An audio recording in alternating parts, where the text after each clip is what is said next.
Hello and welcome to NewsClick.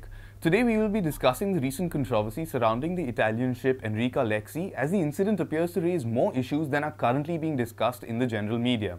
Now, there are broadly three problems highlighted by this incident. Firstly, the increasing global trend towards permitting armed guards on board merchant shipping vessels. Secondly, regarding whether the accused Italians are amenable to Indian jurisdiction and whether they can be tried in India under the Indian Penal Code. And thirdly, the broader issue regarding how the international community is dealing with the issue of piracy, and in particular, piracy originating from Somalia. Now, the issue of piracy itself has captured the worldwide attention over the last few years, with the number of reported piracy cases increasing fairly drastically. With a supposed crackdown by Singapore, Malaysia and Indonesia on piracy in the Malacca Straits, the Gulf of Aden region off the coast of Somalia is said to have become the global hotspot for such incidents.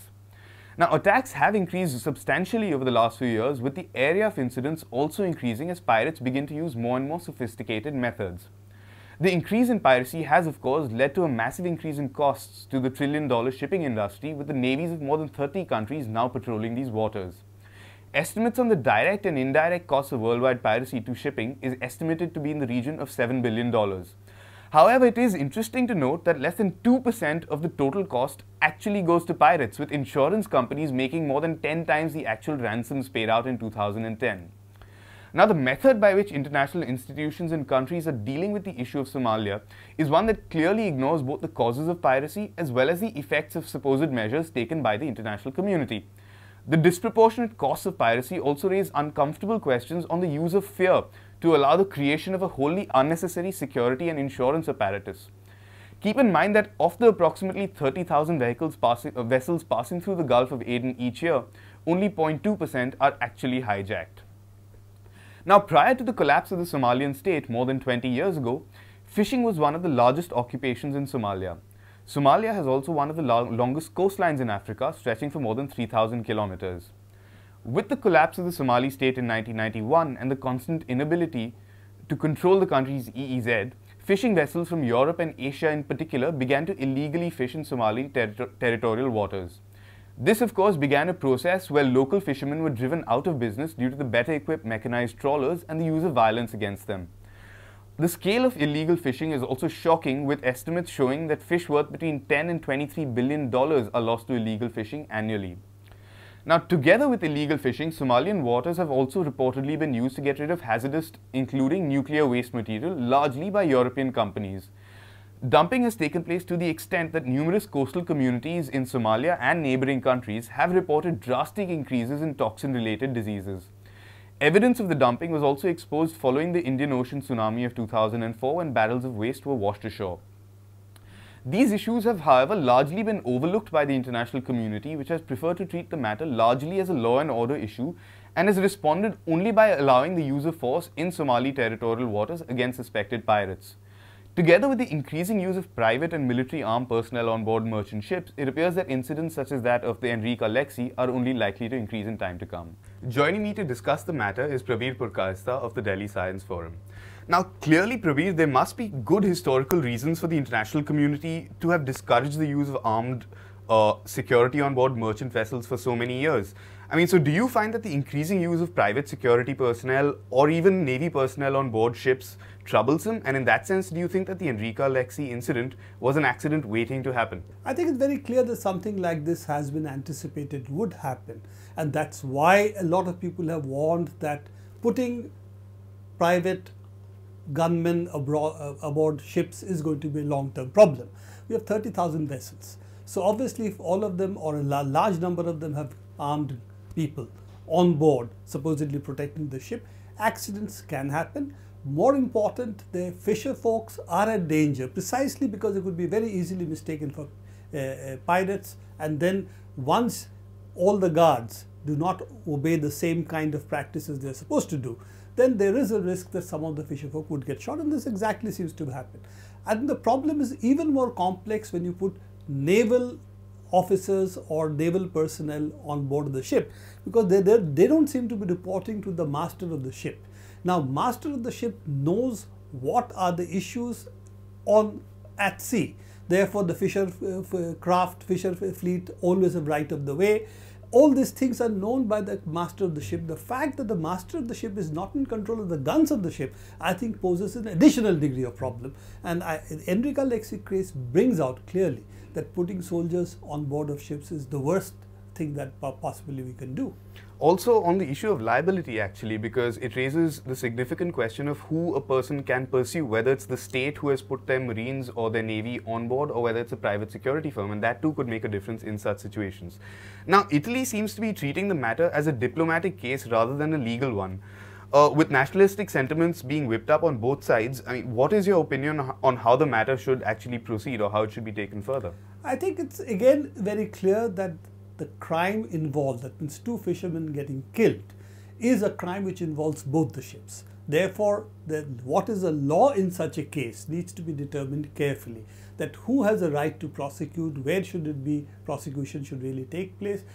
Italy seems to have decided a priori that only Italian courts have the jurisdiction because it's an Italian ship. They seem to forget that there is another ship where actually people have died.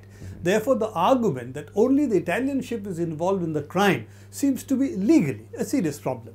So I think they have been ill-advised to make this a diplomatic issue. I think they have also been ill-advised to get the Vatican involved and ask that this case should be settled by paying compensation, because the act of getting people, killing people is not something which is covered by civil compensation. So the whole argument that with compensation this case should be settled seems to be again something that the Italian government saying doesn't seem to bring a lot of credibility to what they're arguing. So if they're going to take it up as a legal issue, then bringing up extraneous issues like this really didn't help.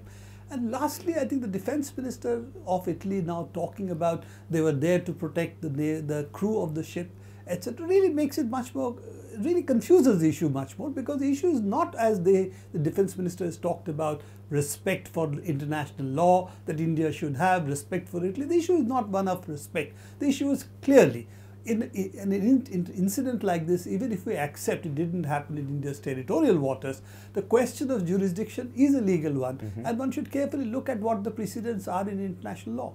Absolutely. Now, moving on to a slightly broader picture and talking now of Somalia.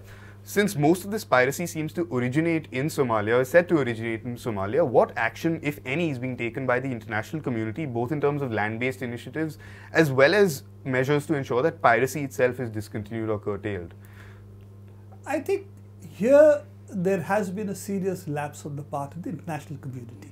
They have treated it as purely as a law and order issue, which is to be controlled by international naval forces.